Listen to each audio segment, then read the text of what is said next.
Vetala. Hello, and welcome to the Saladcast. On Sunday, the 24th of March, 2019. I'm your host, Dan Train. Join me today, Zachary Burgess. Yes.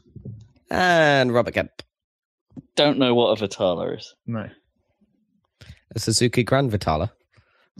Oh no, it's VE, so it's not VI. Like a text editor. No, it's not that. No. It's Vetala? Vetala. Sebastian Vetala. Yeah, it sounds like either a footballer or maybe a car or maybe some kind of like cleaning product. Sebastian Vettel's an F1 driver, yes, not a footballer. No, yeah. Yeah. But this isn't Vettel. This is Vetala. So there you go. Yeah. Vetala, yeah, it's a bit more exotic. Now Vettel. Vetala. That's an F1 driver name. Welcome to Hotel Vetala. Yeah, it could be a hotel. Get the finest myths money can buy. Come and sink into a Medusa spa. Okay. Made from real stone men. Real stone men. Real stone not men. Not fake stone men. Not statues. No, we stared at a lot of men, turned them to stone, and then made the pool out of bricks. Irrelevant to the men. We just made the pool out of bricks. We fired that clay to make bricks. I was about to say cut from the men, but I think my words did not come out with a logical order. No. To make a pool for the men that we stared at long enough that they turned into real stone men. Stone men. None of your statues. That's a confusing notification on my watch there. It's like technology. It has a tendency to like when I get multiple email messages at a similar time, it has a tendency to just moosh them together. So there's one here from like First Utility is now rebranded to Shell Energy Orders. Your order is in the kitchen. Your Shell Energy order. The pizza order's in the kitchen, and that's weird. Wait, so for this podcast, we're racing your pizza order, are we? We're in trouble if it's in the kitchen. Yeah, hang on. This is a problem. We were trying to for the listener at home, we were trying to time our pizza order so it was like perfectly delivered after the show. Talk about yourselves. Yeah, Rob now has to go deal with this. You have to deal with premature pizza. Oh dear. I never thought there'd be such a thing as a premature pizza. I expect they didn't even look at the time because I mean, who the hell orders pizza in advance? Why is that even an option? That could just be the confirmation. It could. It's just what they label it. The order could be in the kitchen, but they're not doing anything about it yet. Exactly. Yeah, I'm gonna trust it. I'm gonna trust it. Risky. Yeah. I've used that system on Deliveroo in London, where you can choose the time, and surprised how well it works. You'd think, especially because it's not, it's just random restaurants that have signed up to Deliveroo. It's not like a consistent restaurant, but somehow they do seem to be able to time it. I have to admit, I have had good success with Just Eat on that front as well. Before, where I've been at work and I've known roughly what time I'm going to get back to my B&B, so I'll be like, right, if I get this just right, then I'll get back to my room and there will be a dude with pizza just arriving simultaneously, just in time, and it has been pretty great. Sometimes has it gone wrong before? Only when the driver of the pizza or takeout establishment has got a little lost, right? And then it's like, time's getting on a bit, and then you'll get a call going, I don't know where you are, and it's like, great, okay. Neither do I really. So let's work this out. That's always a fun conversation. I'm staying at a B&B. I don't know the area. You're supposed to know the area. Do you get delivery drivers that ring you even though they're standing outside your house? Well, there were times where I would do that anyway. Like I would instruct them to do that because it would make sense at a B&B. Yeah, sure. Right, to be all like, let me know when you're outside. We had that happen once here though, right, with pizza. Yeah, we did. Because like not a. No, they couldn't find where the number was. Yeah, it's not a very well organised road. No, it's not. But I'm for giving away my address. No, well, one out of several houses along that road. Yeah, there's a few hundred. Good guesswork. Get going. Find me. Or just censor that, if you can be bothered. I probably should. But I'm probably not going to remember. Well, you'll know. Yeah, I guess I will. You'll know when your information gets stolen. Yeah, when I get something very strange through the mail. Turd Not mail. Premature pizza, though. Not premature pizza. Speaking of information getting stolen. They don't tend to deliver pizza through the mail. They probably could have. Well, that's where they're going wrong, aren't they? Yeah, like HelloFresh pizza. Just except by the hut. Yeah. Speaking of information being stolen, I may have mentioned previously on this podcast about how my Gmail account keeps getting used by someone else who has my name. By mysterious other Zachary Burgess. How does Zachary Burgess get into your Gmail? He doesn't. He uses my email address. Right. And I get his emails. Which he can't read. Yeah. Well, which I can read, but then No, he can't read them. No, he can't read them, yes. He signs Zach up to things for some reason. So that's been happening occasionally. I don't know if maybe he has 2 emails, because it doesn't seem like everything, it doesn't seem like as much email as you'd expect a normal person to have, basically. Yeah. But so, I mentioned it before, and there's not really shit I can do, because it's just how am I going to contact this person whose email address is my email address? And it's that doesn't really work. Yeah, you have absolutely no way of telling who's typing that in. But helpfully, this is how. Unless you can access one of those accounts, you can see his real profile. Yeah, or his actual address somewhere. Yeah, you could actually do password recovery to some degree. Yeah, so you might possibly not know the secret question. Yeah, maybe. I don't know if that would be cool to do that, would it? Well, probably not. This is how this story goes: is that previously from some of the information that was in some of these emails that I'd coincidentally just looked at, because I didn't normally I just ignore them. Yeah, it's just spam in my email. But I'd looked at a couple spam from yourself. Yes, yeah, your alter ego.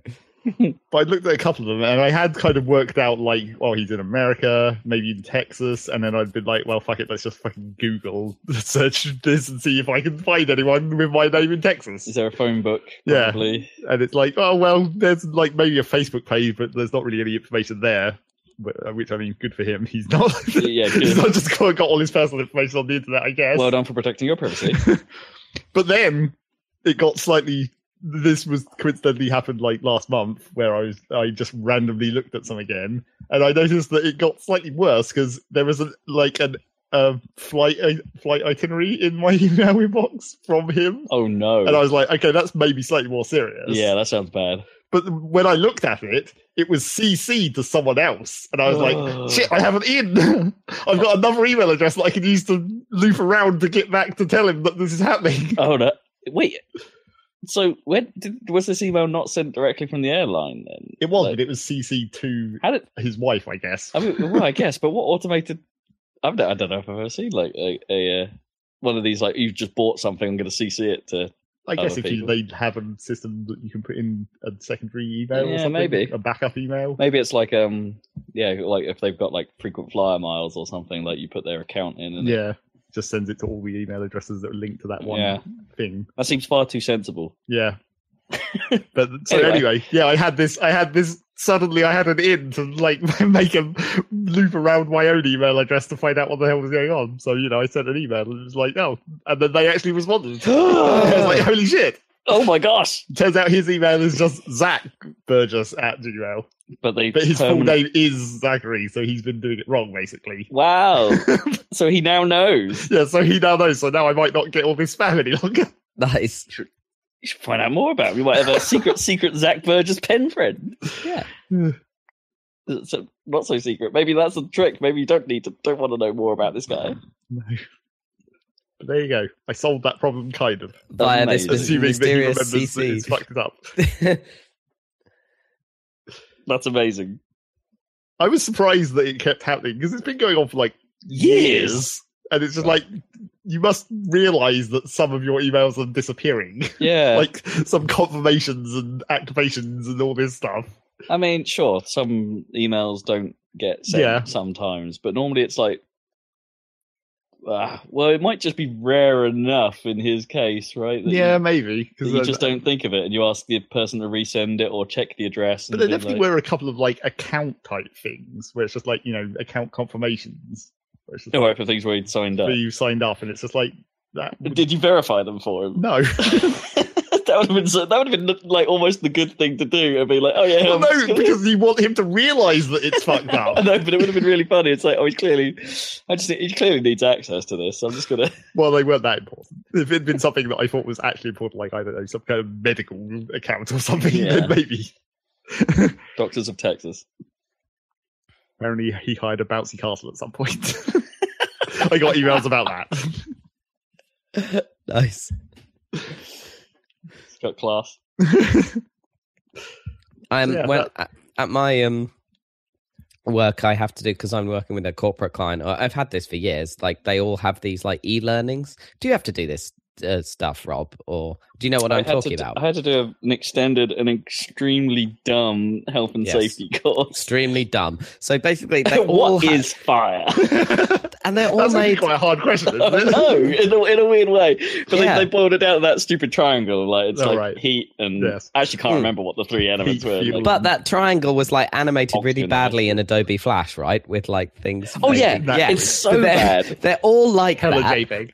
Every single corporation, totally different companies. They all have these really badly JPEG'd up, Flash animated that only works in a certain version of i11 that you have to get on. Yep, that happened. In order to use at all completely inaccessible shit where you have to click and then wait 2 seconds for the crappy animation. And they're all full of like amazing stock photos. I wonder if these are all the same, like to some amount, like because it was like lady in high vis, like looking at you and then going no, and then looking at a clipboard, same lady in high vis, and it's like these must all be the same, right? Well, the ones I do are all like often banking ones, so it's all about like don't do business with Iran, stuff like that. It's like I'm not going to do that, mate. But all this kind of stuff. Yeah, exactly.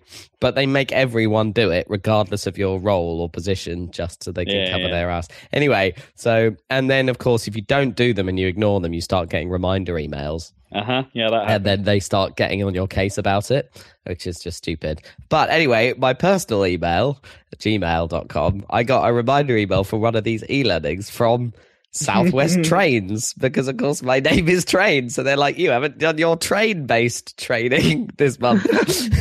You need to do your railway safety certificate thingamajig. It's like, no, you haven't done your train training, Mr. Train. Yeah, you haven't done your railway training. I was like, what? Anyway, so I ignored those, but they think I'm an employee of Southwest Trains. You should have looked it up and said if it was exactly the same. Yeah, like, it's just another day the same way. He's actually employed in. I don't think I could have logged into their system, but although they seem to think my email is on their system, so that's weird. There was weird. I don't know. They're like, okay, here's the ultimate test, right? Was there one bit in your like training part where there was, I don't know, there was like an oil barrel or a chemical barrel of some kind that was leaking on the floor, and there was just this like the button that says click here now, and then what happens is like almost like suddenly like you're taken out of the corporate world into comedy animation world where it's just like it cut to like a short like horribly compressed gif-ish but more look like an MPEG of like sort of like black and white noir of someone lighting a lighter in close up, and then all of a sudden the whole thing just turns yellow for a second, and then the next shot is just a picture of fire, and it's like, okay, great, but it had like sound and everything. It was like, gee, it's like so weird, terrible. Yeah, and then there was a bit where they made me watch like 4 minutes of a living room catching fire, because I'm clearly in this office block we've got living rooms. Mm-hmm. I suppose it was to demonstrate how fast fire spreads. Yeah. And then there was a bit about ear defenders, which was done in like one of those over enthusiastic. It was like an American health and safety thing that they just clipped and put in this thing. But it was like trying to be comedy, but in the most cheesy way imaginable. So every time he moved his hands, it would play a sound effect, that kind of thing. So it was like whoosh, like ear defenders. And then an even worse one about how correct lifting of heavy materials should be child's play. So instead, they took that a little bit literally, and had kids pick up heavy items because apparently they do it naturally. Okay. Like that was that was actually the one thing I learned from that. It's like, you know, the whole lift from the knees or whatever. Like, yeah, everyone knows that, right? Yeah. The He-Man cartoon taught me that. But they just had this. They just had like, oh, this is how kids naturally lift things up because they're not as lazy as adults. Apparently, that was their reasoning. They don't know. They haven't learned laziness yet, so they lift properly. Do you even lift, bro? I mean, the worrying thing about that footage was not that actually. It was that one thing, how long it was. It was really quite long for this like incredibly simple principle. But then they were also just filming it in like a factory, which looked like some kind of smelting. So they looked like there was sparks in the background, and there was just these kids walking around. And I was like, I really hope this has been composited in some way. Otherwise, these kids are just hanging out in a sparky, hot factory. But you can't tell because it's so horribly compressed. You wouldn't even tell if it was a green screen. It was bad enough video quality that I couldn't really pick it out. Health and safety videos. They didn't even show that comedy European one where everyone gets murdered by a forklift. It's a classic. It is a classic. I would love that. A bit more. Could have a slightly more jovial stance to your health and safety. Don't do this, otherwise you'll lose an arm. Hilarious. Hilarious. So, I think it's time for the news. Yes, probably. Because there is some. News! What's been going on in the world of video games? Well, should we start with the googly thingy at GDC? The googly thingy? Googly thing. Did any you guys watch the announcement? I haven't watched any of it. I've seen some analysis and seen some stuff around it, but I couldn't be bothered to watch a Google keynote. No. Because I thought it would be like the worst. Well, you thought it'd be like an Apple keynote. Yeah, that's part of the problem. I thought, like, well, you know, it was at a game developers conference, so maybe, but I don't know. Was it aimed at developers or aimed at everyone? I think they've been out on multiple fronts. Like, I think they put out some, like, a video basically saying, "Hey, this is Google Stadia" and stuff like that. Sort of a little intro to it, but not like a. And then they had that big long presentation talking about teraflops. All the teraflops. All the teraflops. Like more flops than an Xbox One X in a Stadia machine, supposedly. Wherever that machine is. Yeah. Well, it's in a data center, right? But the most interesting... But does it even actually exist as one machine? Probably not. No. This is where things get real interesting with this whole thing. Right. Step back a bit. Google Stadia was announced, which is Google's Project Stream, was it called? Like when they did the Assassin's Creed stuff before? Yeah, so this is them coming out and saying, yeah, we're doing this. We're serious about this. We're going to be putting out a streaming Netflix-esque gaming service that will stream with as low a latency as they can manage right now at 4K with HDR using YouTube technology to achieve that. With their own controller and things like that. So there are some, like, ignoring the technical problems aside here, there's some interesting things. One, their controller isn't as ugly as those fan renders from the patent. Well, patents are never, they're never accurate. But so this thing looks competent, at least, sort of siding towards the Xbox One's controller design quite closely. So even including like the same like what are they called? The options and burger menu buttons or whatever they're called on the Xbox One pad. So it has those buttons. So better than an Ouya controller. Yeah. And it's it's the AXYB layout that we know from Xbox, so they're borrowing that really closely. But they've added two of their own buttons. It's like they wanted their cake and eat it too, so they've added like the share button from PlayStation or Switch. They've got one of those. And they've also got a Google Assistant button.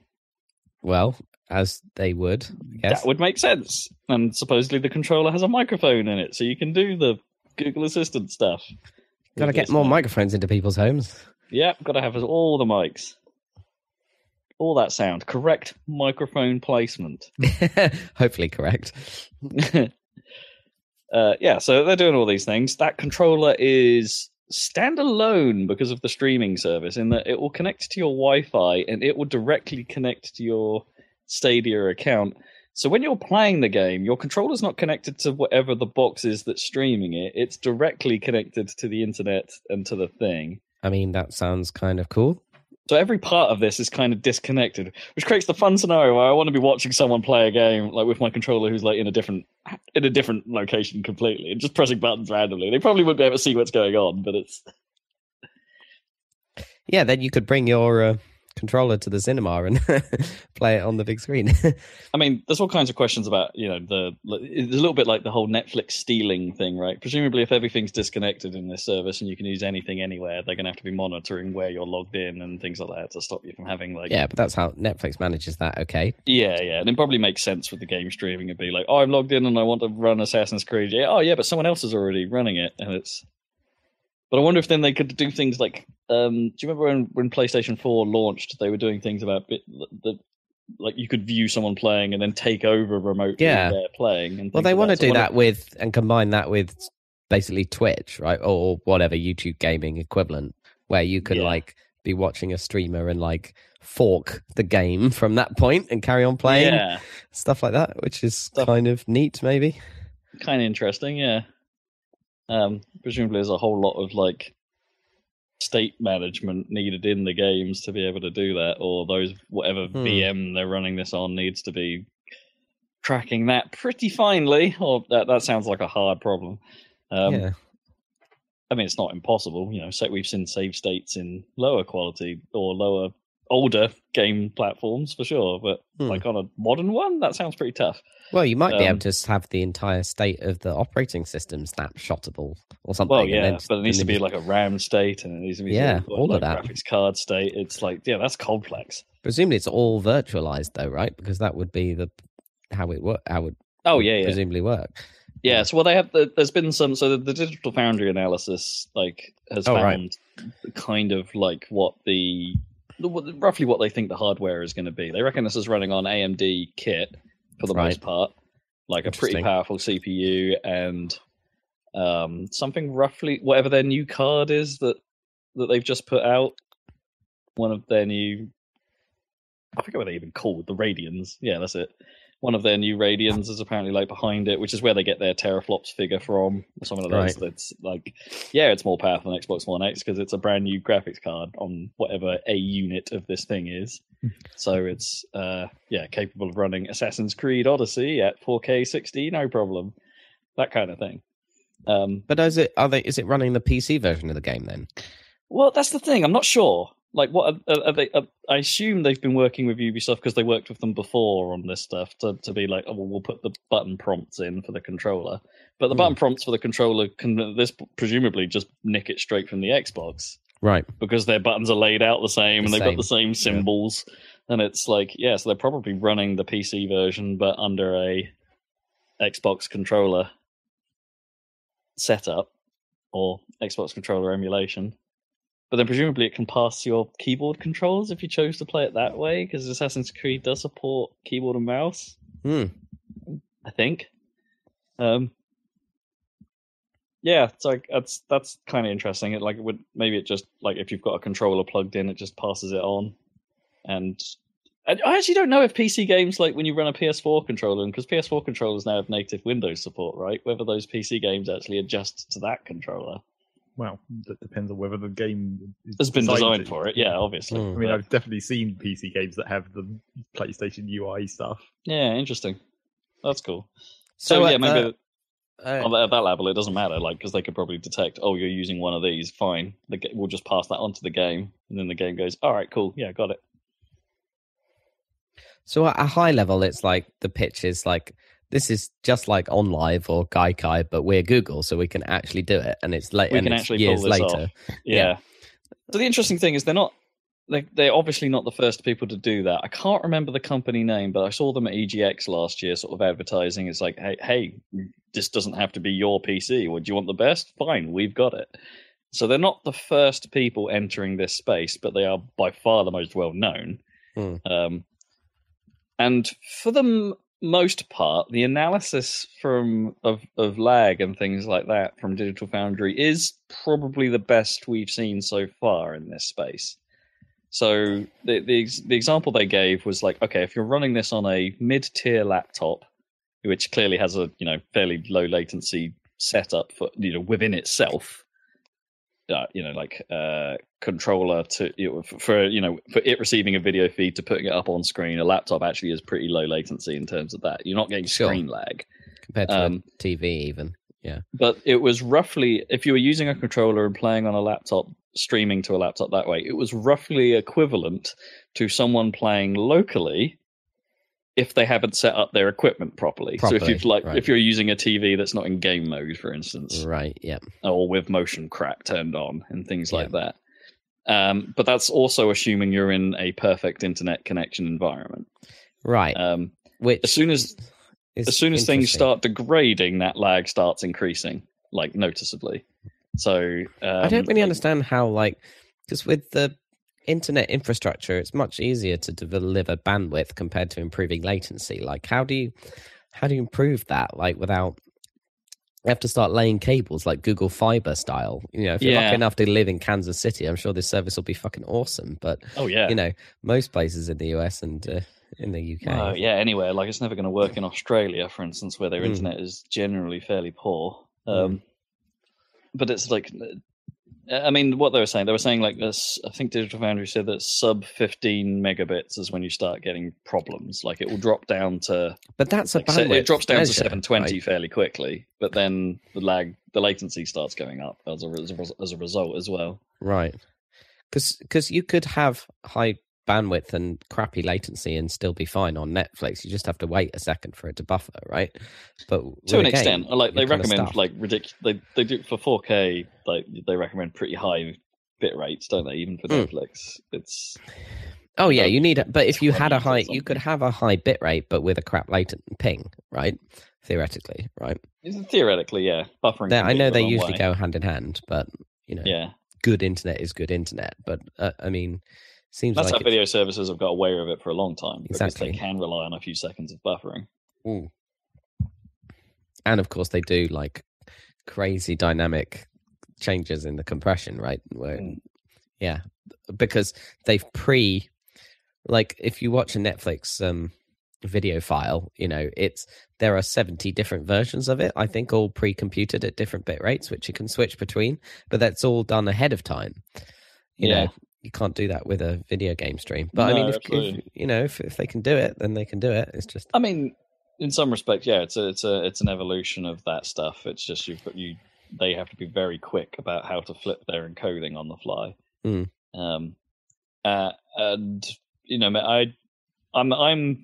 I remain a bit of a huge skeptic as to how this service is going to work in real life. Yeah, it's I do think it's impressive that they have managed to get that number down. That millisecond number is sort of into below the 200 range in decent scenarios, which still isn't great. It's not fighting game quality, but for I don't know, if you're playing Assassin's Creed, for instance, the game they've been showing, it's probably fine. But now they've started showing Doom, right? Which that was which is clearly a Twitch game and needs. Twitch is in motion, not sorry, a Twitch shooter, I suppose, as opposed to a Twitch thing. It's it's I don't know how I feel about that sort of game on that. I don't know. I was spoilt with Doom because clearly I was playing it in Vulkan on a low latency screen on my PC at 120 frames, and it felt fantastic. And it's I don't see myself loving it at a lower one, at lower response times. It's just not the way those sorts of games have moved over the years. Shooters have moved to be faster and more responsive, and more direct. Apart from Crackdown 3. Apart from Crackdown 3, yeah. The phase where the acceptable sluggish mushiness of Halo is past us now. It's just not where the trend has gone. So for that, it's interesting that they're showing that, and for most people, it's, as I said, it's probably okay. And that's what we said about OnLive and the rest of them at the time, and they never came to anything really. Well, PlayStation now hasn't exactly set the world on fire. Let's put it that way, and that's probably the most popular of these services. I think what they need to do is forget all this streaming bullshit, and maybe this is where Amazon should come in. Is basically make a thing where they just basically ship you a black box, which is a fully enclosed PC, but it's sealed, but it transmits out, like it just has an antenna. So that way you get the latency down because the PC is at your house, but it's a completely enclosed unit. You can't access it and you can't plug anything in. It's just you bring the PC to your home. Oh, right. I see what you mean. So it's like you just plug it in and then it Wi-Fi's into your house. Yeah. And it's like an access It's like you're point. just hiring a PC for a while. But I don't know if that... Oh, yeah, weird. Yeah. But then it's like your home. It's a bit like your storage situation. What's it called? The network attacks storage, but for processing of and video, right? So it's like a home server. It's like now your home is a starship with a central computer in the cupboard, right? That you can talk to. Weirdly, I may have talked about this on the podcast years ago, but do you remember there used to be an old infrastructure theory that flew around called the grid? Yeah. Where like no one owns any processing power anymore. It's like every device that you have and everything like that contributes to a global pool of PS3 power. Thing. Yeah, a little bit like the PS3 thing. Yeah. So any power you need could be pulled from the grid from anywhere. But like if you had one of those boxes in your house, it's like you just have a lot of local grid, so it's going to be quicker or something. Or it's an interesting idea, but I don't think it would fly because people are going to hack the crap out of those things. Well, sure, you have to have it's like acceptable losses. It's going to be the same thing with drones if they ever start doing drone deliveries. You're going to have acceptable losses at a certain point. So, yeah, I mean, Stadia, they clearly have a better chance than any of the previous ones just from being Google, and not just from being Google because, YouTube does have the best video. Yeah, and the other part of this stuff is like almost the most interesting part of this and the most scary part of this in terms of game development is this might be the first although they're using PC games as their test bed, this is the first platform that's not just revolving around existing hardware in some way. It's like their infrastructure has been designed for this, and to not just be you have access to a thing and that can deliver this much.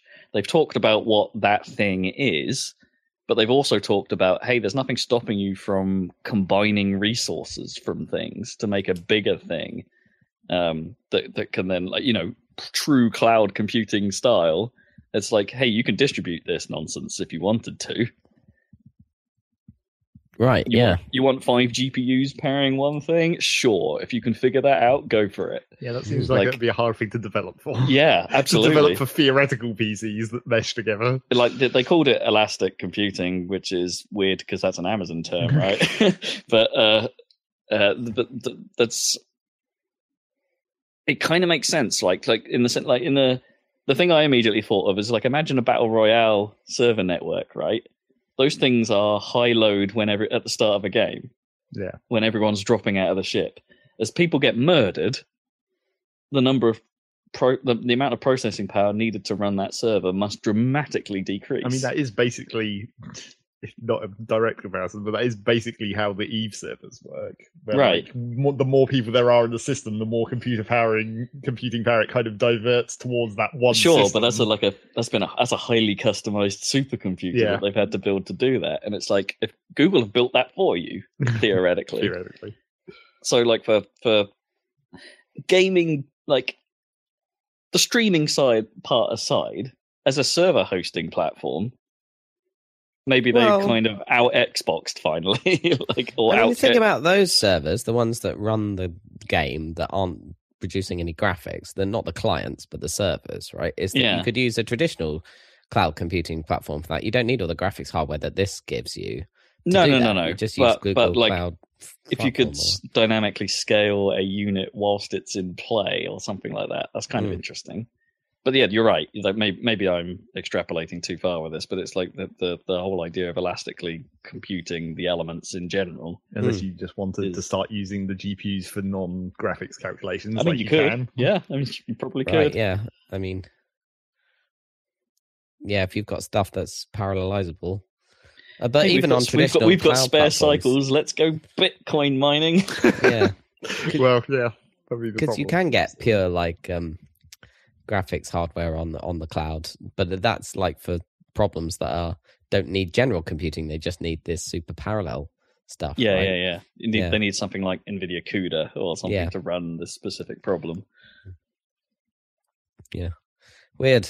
Anyway, and I saw Jeff getting a bit antsy about just the idea of Google coming into the space, and it's like, well, I don't know. It's like Microsoft. Everyone. Jeff Gerstmann of the Giant Bomb. Jeff Gerstmann. Name drop. Yeah. Well, I just saw it on Reddit just now, and it's like, he's like, oh, I've got a bad feeling about this, and it's like, I don't know. It's like everyone had a very bad feeling about the Xbox. I think, Well, no, it's different in that local gaming. One of the biggest upsets to gaming thus far, like in a way that we haven't necessarily perceived properly, was the change from CRTs to flat screens, right? In a way, because it introduced a whole lot of latency that we'd never had before. So games had to cater for that, like rhythm games being the most obvious one, right? You can't really go back and play PS2 era rhythm games on modern kit because they weren't. The timing windows are all off now. And it feels weird to play, even though I sort of adjusted to playing PS2 amplitude on things. But you're playing ahead of the game, which is weird. So that they've already had to make things slightly mushier already as a result of that. And he likes his fighters, right? And you need frame perfect stuff for that. And it's like he's worried about the bigger picture of like, oh hey, if streaming does become the way that games play. And for most people, the latency is going to be high. Still, with current technology, the latency is going to be way higher than we're used to right now. Does that affect the bigger picture of game development? And it's like for some publishers, for some designers, they're going to want to do that, aren't they? Because if streaming takes off, it's like, how do we hit the most people? We have to design with streaming in mind. And it's I get his viewpoint. It could change the landscape of what gets made. Yeah, it's true. But like a Netflix of games, there's just not going to be enough content. Like Netflix is like desperate for content. I don't know. Are you mad? Like the number of games that come out, it's not possible it's not possible to consume that much content. But they're all indie games. Like that's not how Netflix works, is it? I mean, it has a lot of stuff. It has if Amazon Prime's anything to go by, they have a lot of crap as well as a lot of good. Yeah. Well, we'll see. Yeah, I just think. Yeah. Speaking of which, the Epic Store came out and said they're not going to do anime porn games, so they're going to curate those out. The Epic Store said a lot of things this last couple of weeks, which we could talk about briefly, I guess. Yeah, we could. But yeah, Google Stadia. Call me a skeptic, but I will give them credit. They do seem to have pushed the technology further. But that's where I sit. That's it. That's all I've got. Give me a graphics card in my house any day at this point. Well, you got one, so it works out well. So here's my thing about Epic, the smaller part of the ongoing saga of what the fuck's going on with Epic at the moment that I want to talk about briefly. There's someone discovered that the Epic launcher basically, it's got a thing in the Epic launcher where you can import your Steam friends list, and it basically compares the names and looks up their Epic tag or whatever and does Standard. that. Okay. Convenience. But the thing is, the launcher basically gets that file without you even telling it to, just in case you do it. Oh, wow. Interesting.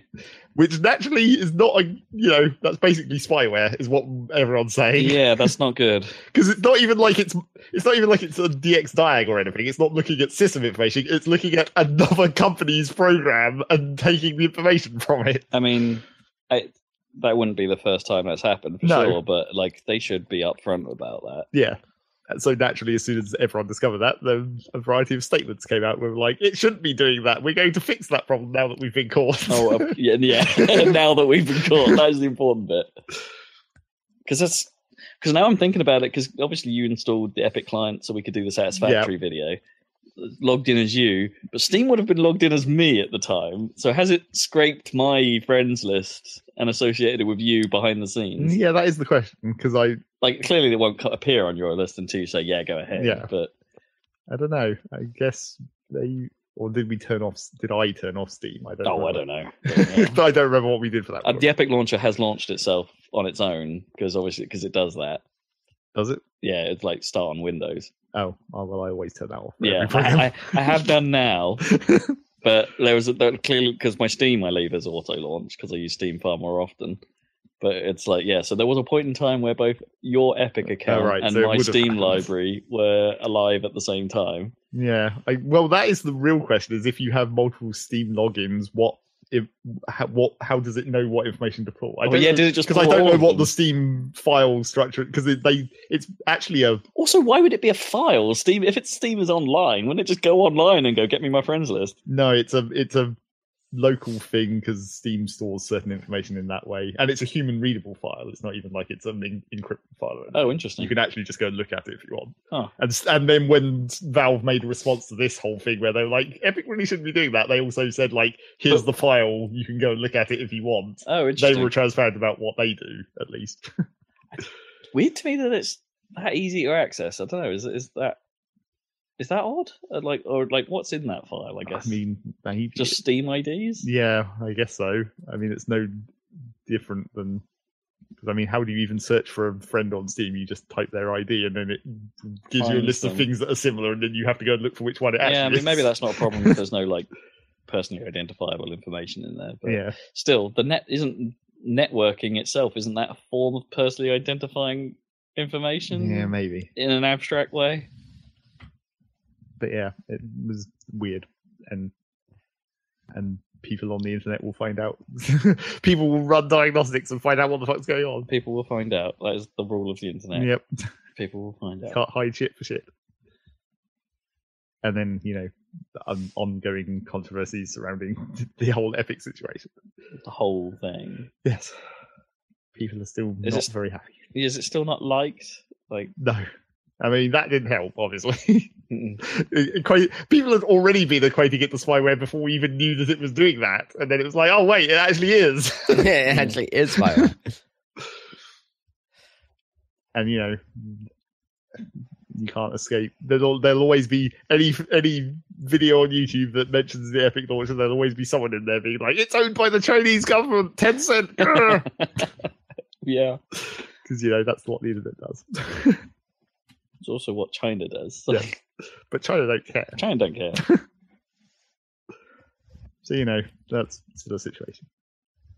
Which also not completely not completely unrelatedly, but mostly unrelatedly, I won't be playing Satisfactory anytime soon, because the person I would have been playing it with is fairly firm in that anti-Epic launcher stance. Oh, interesting. Okay. So you might get to it, but only when it eventually launches on Steam. Yes. Although, related to that as well, they signed the year exclusivity deal with Epic or whatever. Yeah. What is the standard deal, apparently. But maybe Satisfactory has found a loophole, because apparently the early access year counts towards the year. Oh, right. So now that they've launched in early access now, it's a year from now.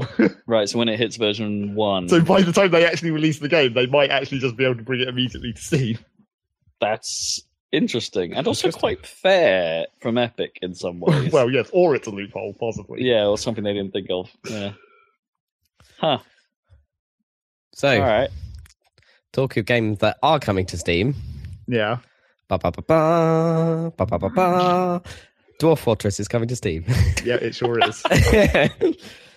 Yep, with a tile set, I guess. With a tile set, although tile sets aren't necessarily the biggest problem. Well, they're one of the two biggest problems, maybe. The other biggest problem is the whole UI. How do you mean? Might not be fixed. What? Just because it's already it's inherently impenetrable. So yeah, I mean, just I don't play with it open because I want the screen real estate. But when you press tab and you bring up the list of all the keyboard commands to access the menus, and it's basically just every single letter on your keyboard opens some menu. And it's like that's not exactly a very helpful menu system. It's like flying an X-wing back in the day. No, yeah. At least there is a guide built into whatever they're releasing, though. That is something.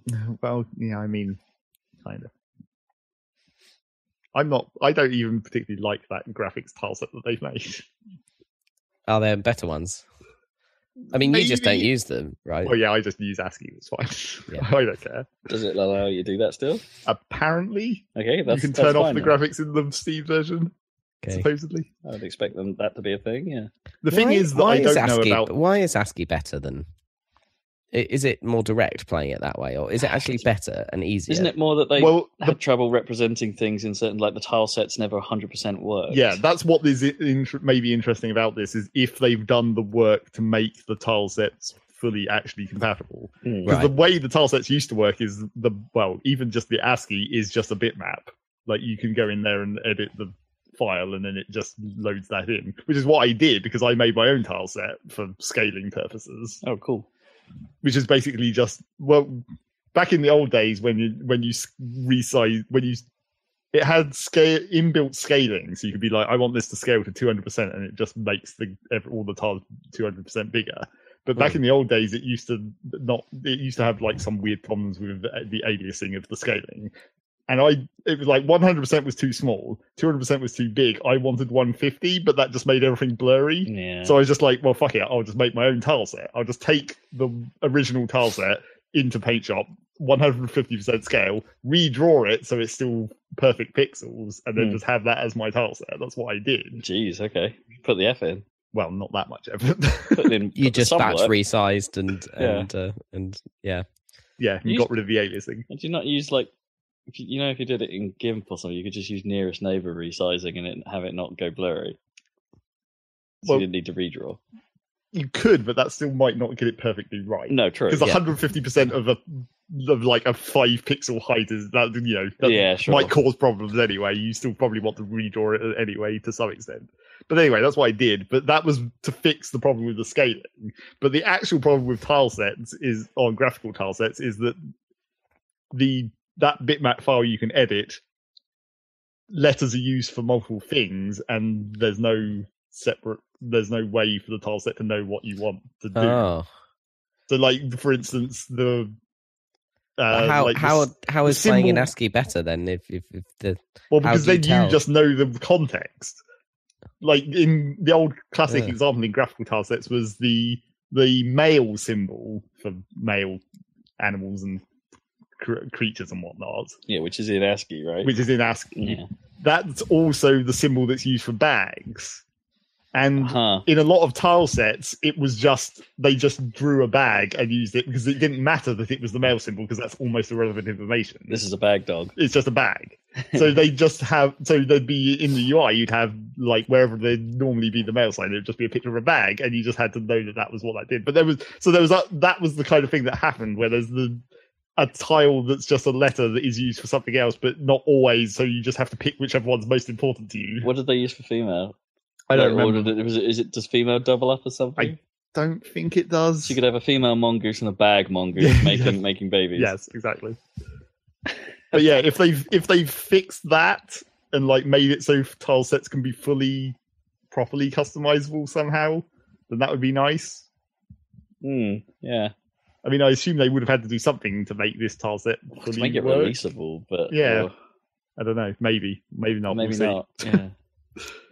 I think they did partially fix that at some point. Like they did add like extended tile sets, but I don't think it fully solved that problem. We'll see. It would make a whole lot of sense too. Yeah. It was a problem that they never thought would need solving because they thought everyone would be happy with ASCII forever. So when you say they, do you mean the guy? Well, there's two of them. There's two, is there? I mean, his brother only really does the story. Right. The backstory. He's the lore writer. Yeah, he's the lore guy. But there is technically two of them. amazing. I mean, is it? I mean, is it going to be paid or? Like, yeah, it's going to be It's getting a price. Yes, I mean, apparently it was a weird announcement because they've been living off donations. Yeah. What would have been a Patreon if Patreon had existed at the time? Sure, the equivalent of that, but they were still making a couple of $1,000 a month or whatever. Okay, enough to a basic salary. Yeah. So, but apparently the reason that they're bringing it to Steam now is they're starting to worry about medical situations that may arise. And so they're like, with themselves? Yeah, with themselves. Huh. And because it's America, they're we need a slightly larger buffer of money just in case. We need to make this legit so we can get insurance. Yeah, just in case we need to spend a lot of money on health problems in the near future. Fair enough. Okay. I can see why that would be a concern. Yeah. Especially if this is all they do now. Yeah. So yeah, that's coming to Steam. Well, who knows if it comes to Steam and suddenly gets the recognition. Or more, or a second round of recognition. Yeah, I mean, maybe it makes Dwarf Fortress a bigger thing. Maybe this is actually the kickstart to being a more legit studio. Yeah, but they're never going to. They don't want to ever become more than the 2-man team. Right. Okay. Not going to suddenly turn it into a Ubisoft game. They want to stay as Team Meat. Yeah. Or the original Team Meat before they went south. So speaking of other stuff that's coming to Halo, niche games that need to come into Steam to try and increase their recognition. Yeah. Halo. Been a while since I've seen a Halo game at this point in fairness. Yeah, we still haven't fucking seen anything about Halo 6. Halo Infinite, yeah. Well, yeah, we saw that trailer for Halo Infinite. That's why I said 6. Yeah. Because we still don't know whether that is 6. Well, it's true, but they did say it's the continuing adventures of Master Chief. That is the one tip that we have that suggests it is Halo 6. They've just not called it that for some reason. Mm. I feel like 5 didn't do that well, did it? 5 did all right, as far as I know. I'm sure it did 5. Yeah, it was pretty popular. But yeah, some amount of Halo is coming to Steam eventually, partially in bits. Starting with and also Windows. Reach. Starting with Master Chief Collection on PC, which is in some respects the obvious call, because they should have done this a long time ago. Really. Well, now that it's the same thing that we said about some other stuff, where it's just like now they have a structure to do it in. Yeah, now they're pushing Game Pass as well as coming to Windows at some point. Then, yeah, this makes a bit of sense that they would start pushing one of their tent poles over it. And it's. I think it's. I mean, it's going to be great. I mean, I'm all for it, but it's I want to play those games at 60 frames. I've never played them at 60 frames. It's impossible, isn't it? Is it? Can you play them on? No, because it works fine on the Xbone. Like they're all 60 on Xbone. Right. There are no weird physics problems. No, it's surprising. It works ridiculously well. In fact, on the so they've already done the work to make that happen. So that's fine. Right. Cool. And obviously Halo 5, not in the Master Chief yet, but still, that was designed for 60, so no problems there either. But no, that's all good. The most interesting, from a gameplay perspective, the interesting thing for me is like keyboard and mouse? Question mark? Yeah, because with Halo and Halo 2, those had some weird fucking mouse acceleration. They were a bit weird, yeah. But obviously everything since then has never touched a keyboard and mouse. Yeah. So it's like, are they going to do it at all, or is it just going to be like, hey, you need a controller for this? That's interesting. And of course, the other interesting bit is Halo Reach is being added. And that's going to come to all versions. That's not just the PC exclusive. That will come to Xbone as DLC. And they're saying Master Chief was technically on that ship at the end. Yep. He's in the game for several seconds. I mean, if you're going to make the collection eventually have everything in it, then fine, go for it. Just call it the Bungie collection. I mean, it's not like Master Chief was in ODST. Yeah, at all. Yeah, they'd already done That's that. true. And yeah, Reach is a good one and had one of the stronger multiplayers for sure. Is ODST coming to PC? Eventually, it all will. But the thing is that that's the interesting part, I guess. Like, they're not releasing Master Chief Collection on PC all at once. They're going to roll it out slowly, but they're starting with Reach. Starting with Reach, cool. Yeah, which is the weird bit, I suppose. It's like, why don't they start with something they've already been working on for years and got stabilized? Yeah. But no, they're going to launch with Reach. Okay.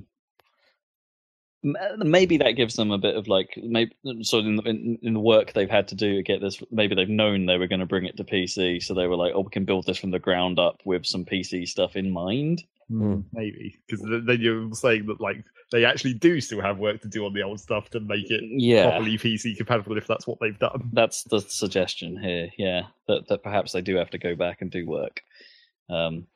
There's some question marks. I don't fully understand exactly how they're selling this, because there's some oddity about you don't just buy Reach. You buy or you want the Reach campaign, or do you want the Reach multiplayer, or do you want Reach Firefight? So they might split it up into the bits. Okay. And whether and how that affects the PC version of Master Chief Collection on the whole is an interesting thing. It's like, do you want to buy Halo 1 multiplayer, or do you want to buy the Halo 2 Anniversary Edition multiplayer? You know, that kind of stuff. Is like, is it all being broken down that fine? Which I'm not sure I like the sound of. I think I quite like the idea of just like, oh, you've got Halo 4. Great, cool. Let's move on. Here's another random question that just came into my mind while I was thinking about this. Will it have online co-op? All those games actually be able to be played in co-op, but like not locally? That'd be crazy. I think they added that. I want to say they put at least the later games in Master Chief Collection support online co-op anyway. Because Halo 3 had it, right? They did naturally. Yeah, everything from Halo 3 for the PC, onwards. it's just like PC's not naturally a place you play local co-op on as much. No, that's true. Yeah, local co-op is the online co-op fine, but yeah, local co-op's the thing we want, right? That's how we do it. Well, sure, but it means we might not have to do it, right? We could actually just online co-op it because Zach will have a PC, and it's. But it's like you want both, really. Yeah, you want both options to exist, but not like. It does mean we could potentially play Halo 5 co-op finally if they're online, because they're not going to do that. Oh no, Halo 5's not even in it. Balls. No, that's not yet. Yeah, man, Halo 5 not having split screen is such a bummer. Yep. Yeah, pretty much. I'm surprised Halo 4 had it. Yeah, Halo 4 was still pretty good on that front. Just barely. Halo 4 was more of like, you know how we talk about when a studio takes over the reins, it's just like they have to put one out that's similar to to be like right. Yeah, we get this. Yeah. We understand what makes this tick. I guess. And Halo 4 was their proving ground. And then Halo 5 was them. All right, now let's do what we want to do. Which, still worked, in my opinion. They just took out what is a tentpole for me of that series, which is local co-op, which is frustrating. Not that I'm a huge fan of that campaign. Halo 5's campaign is interesting, but not strong. Halo 5's multiplayer was where it was at. But anyway, I could talk about Halo for ages. I'm getting sidetracked. Halo Infinite will just be Destiny, so there'll be plenty of co-oping around. Oh no, it will be. I mean, it's going to be ironic that like Anthem fails, and the one thing that takes on Destiny is hilariously it would be Halo. Wouldn't that be stupid? I don't want Halo to be a loot shooter. It will be. It's guaranteed. That's what that clearly is. You can see even from the name and the way they introduced it with a giant open worldy Halo. I don't want to level up my guns. I just want my gun to be a gun. No, but that's not the way the world's going. No more. It might not be. It might be a battle royale. It could be a battle royale. That's true. Maybe it's PlanetSide. Yeah, it could be PlanetSide. That'd be awesome if it was PlanetSide. I didn't see any tanks or anything in that trailer though. No, they only showed just Warthog. Yeah. Warthog is a kind of a silly vehicle, isn't it? It doesn't. I don't know. It doesn't look that practical. No, in terms especially of, not like, with the protection. huge ass gun turret. Yeah, It's cool though. it's cool. It's way cool. Fun to drive in Forza. More news. More news. Still is some. My Xbox is dead. That's news. Oh, okay. Not really news, but cutting back to random sort of. Yeah. What, your Xbox 360 core red ringed and you had to send it back in a coffin? No, unfortunately not. My launch X-Bone is now dead. I'm not quite sure why. Apparently it's got what is a relatively common problem with the original, like that first big black box Xbox, where it's clearly being powered still because I can push the power button and it go boo-doo-doo, but then nothing happens. Like the light doesn't light up, it doesn't boot. So it's kind of dead. Like it could be an issue with the power supply, but it's still got the yellow light as a solid yellow light, which normally means the power supply thinks it's good. Because the power supply is like a little mini computer. It's complicated, apparently, in the original X-Bone. Stupidly so. So, like, the light's supposed to blink when the power supply thinks it's got an issue. So I don't know if it's just the X-Bone, like, having a inability to ask for power, or if it's, like, it doesn't even seem like it tries to boot, if you know what I mean. It doesn't try. It's not like it's spinning up a drive, going through BIOS or whatever the Xbox does in the background, and then go, nope. It's like it's just doing nothing. Like it won't even eject a disc, which is a problem because my copy of Black Ops is in there. Is that really a problem? But there is a way to manually eject. I just haven't done it yet because it involves poking tiny buttons. Yeah. So yeah, sad times. The curse of the launch Xbox continues. Yes, naturally. Conveniently, Kippers has stepped up because he has a spare. Yep. So I'll be nicking that off him. It was just the wrong time because, given all this talk that Microsoft has been given about spreading their platform and backwards compatibility, and us being about a year and a half away probably from next gen, didn't really want to be buying a new console now. No. When I'm not. It's not like you don't have two other fucking consoles. Exactly, yeah. And if I wanted access to the Xbox content, it's like, okay, fine. There's some stuff that you can't play anywhere else. But if it's a Microsoft first party thing, it comes on PC now. It's fine. Yeah. Not that worried.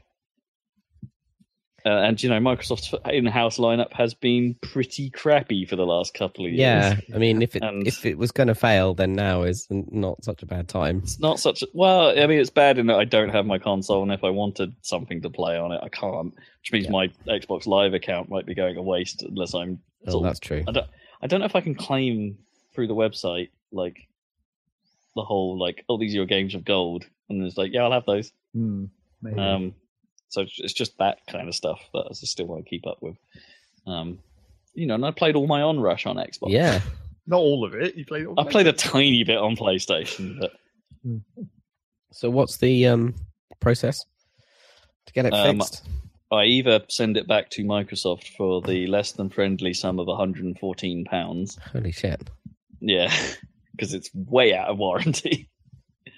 Or I consider buying an S or an X.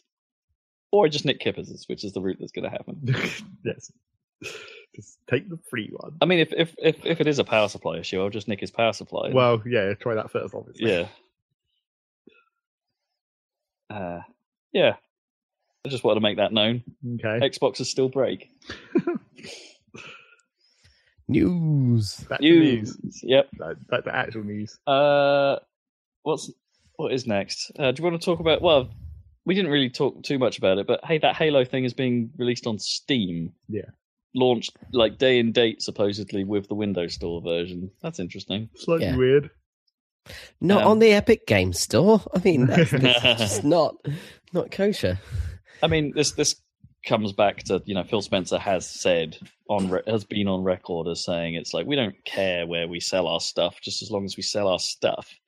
And it's like, they've it's not like Microsoft haven't published on Steam before, or in the Blind Forest was you released. You could get Age of the Empires 2 HD on there. Yeah, the Halo Wars games I didn't realize are actually on Steam. Things like that. It's not it's not like they haven't done this before. Cuphead's there as well. It's just interesting that they're coming out with a new release, quote unquote, on Steam at the same time as Windows Store. Normally there's a delay of some kind, or yeah, it's interesting. But just staying good to their word, which is reassuring, I suppose. And also they've announced that they're going to publish Cuphead and Ori on Switch. So Microsoft Publishing spreading out a bit. Which may also bring Xbox Live to Switch, as was rumored previously. That odd rumor's still floating around, isn't it?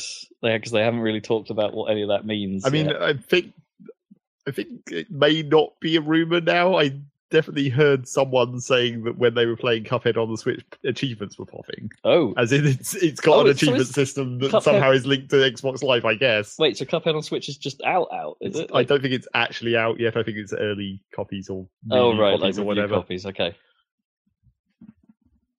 But yeah, someone definitely was saying, achievements are popping on my Switch. Well, that's fine, because that's happened with Minecraft before. Well, true. At that level, where it's just you're using Live to attach your account to a game or something. Yes. It's not like the whole bigger rumor where Game Pass or the greater Microsoft services are coming to it.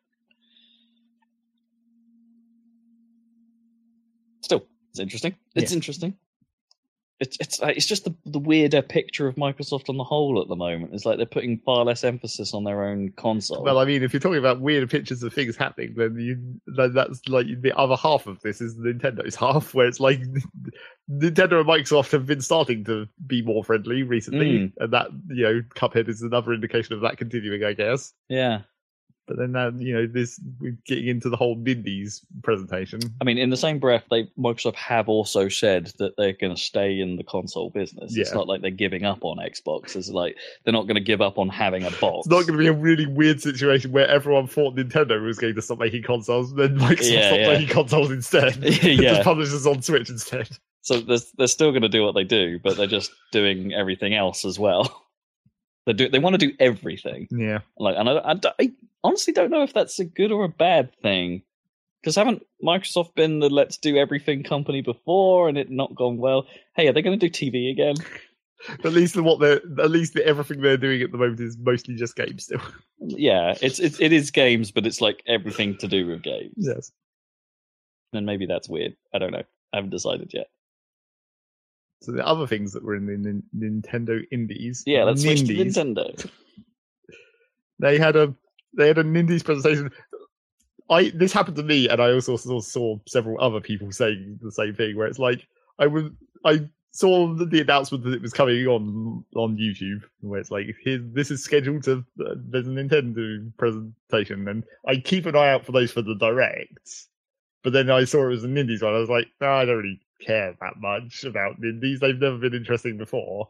And then several other people basically said the same thing, where it's like, well, it's a good thing I did watch this. Because, well, A, weird things happened, but B, most of the games in it were actually pretty good looking. There's some interesting ones, yeah. I mean, I've picked up on, there are a couple that we've seen before, for sure. Like Nuclear Throne is out now. Yeah.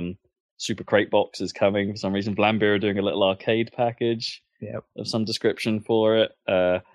NeoCab, we've seen at E3 a few times, well, maybe last year or something like that. That was at the PC thing, I think. That's coming to Switch. My Friend Pedro is coming to Switch. Stuff like that. Just games we already knew about, just getting and Switch tag on them. But man, where do you want to start on the weird ones? Well, there's only really, apart from Cuphead, which was the thing they started this which is cool. There's 3 other ones. There's, I guess we'll do them in chronological order, I suppose, that they happen to turn up in. There was the new Double Fine thing game called Rad,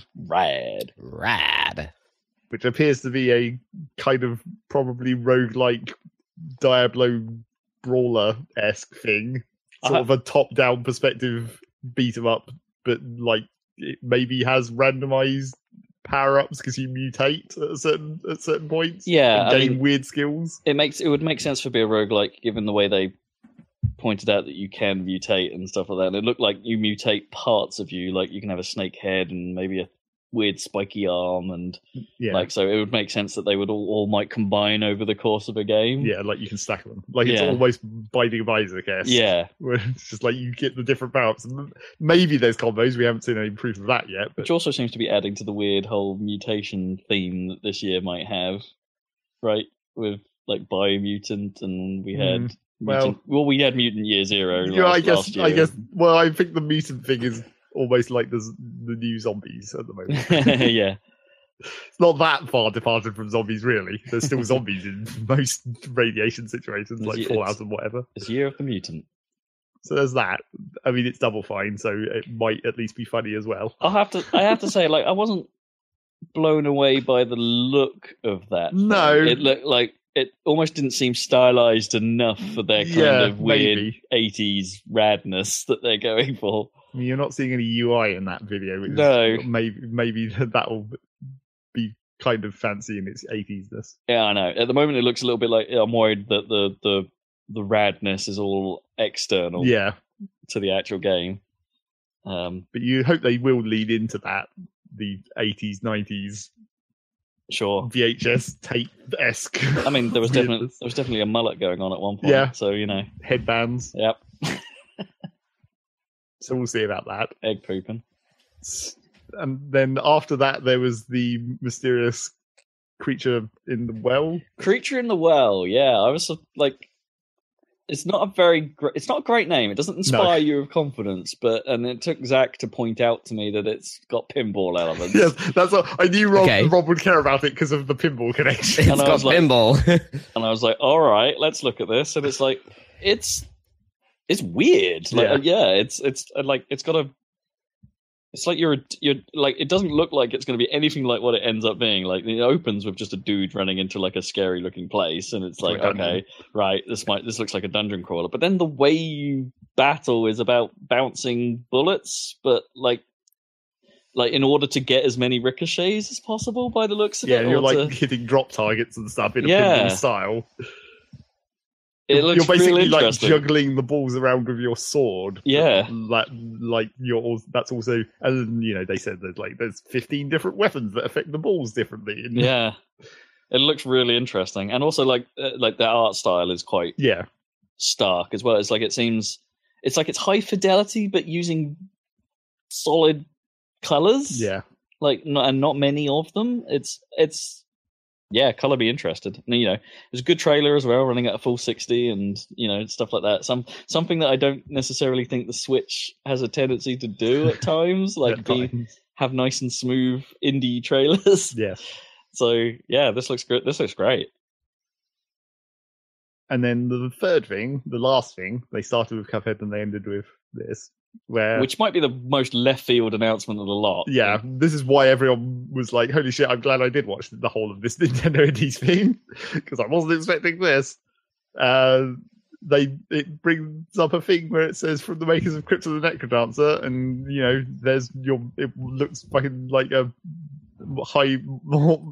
higher resolution Necrodancer. You've got your jiggling square by square and digging through walls and stabbing a skeleton and but all the Necrodancer things. But much better animated. Yeah, but with much higher pixel density. Like, it's now 16-bit instead of 8-bit. Yeah, well, just a higher frame count. Well, yeah, smoother. Yeah, it's a good look. So yeah, you see that and it's like, okay, they're making another Crypt of the Necrodancer. But that's not all, as it eventually gets to in the trailer, as the music builds and then you get the fucking Zelda music riff cuts in and you're like, hang on a minute, these enemies look like Zelda enemies. It's actually a Zelda game. It's, with a great Nintendo name. have licensed the Zelda IP to the people who made Crypt of the Necrodancer to make basically Crypt of the Necrodancer but for Zelda. Zelda edition. Cadence of Hyrule, which is not only a great name, which is unfortunately spoiled by the fact if you know that the character was called Cadence in the first game. But I mean, that still makes sense. Yeah, but this thing looks rad. Yep. Like Crypt of the Necrodancer is rad in concept, but that game was just is for me. It's always been a little bit too rough around the edges and just far too hard. Yes. as you'll see from our upcoming video. Which became hilariously relevant. Yeah. It's like we recorded that video a week ago. How did this happen? Yeah, we recorded some co-op Crypt of the Necro Dancer just randomly. And then this happened. And it's like, oh, we're magic. Yep. Hilarious. You'll have to like write that in the video description because obviously we won't mention it in the video and it'll be weird. Oh my word! This is weird. This is odd. But yeah, it's like how cool. And it's like, but if it looked like they might have enemy patterns rather than just every enemy sort of doing its own thing. And well, I mean, it could just be how they were laid out. Yeah. But it's like I'm going to say it's going to function very much like.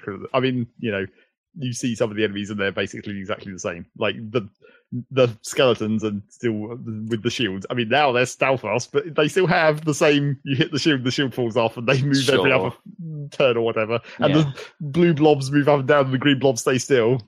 I want it as long as that's what I don't necessarily want the peak of the game to be easier. Right, I just want there to be a bit give you more room to learn it. Yeah, that is the biggest problem with Crypt of the Necrodancer is that it is not learnable. I'm definitely sensing that there's going to be some sort of checkpointing.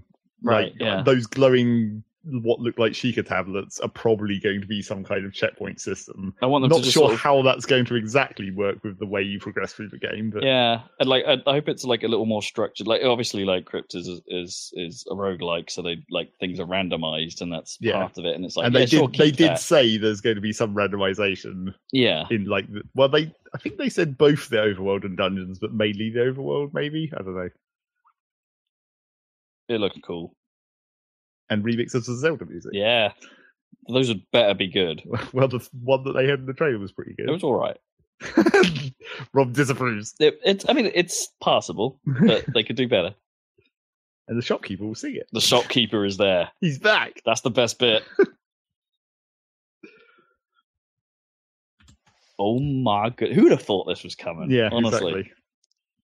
Cool. Well played, Nintendo. Actually play as Link and Zelda. Play as Zelda. Actually play as Zelda, yeah. Not Linkle. No.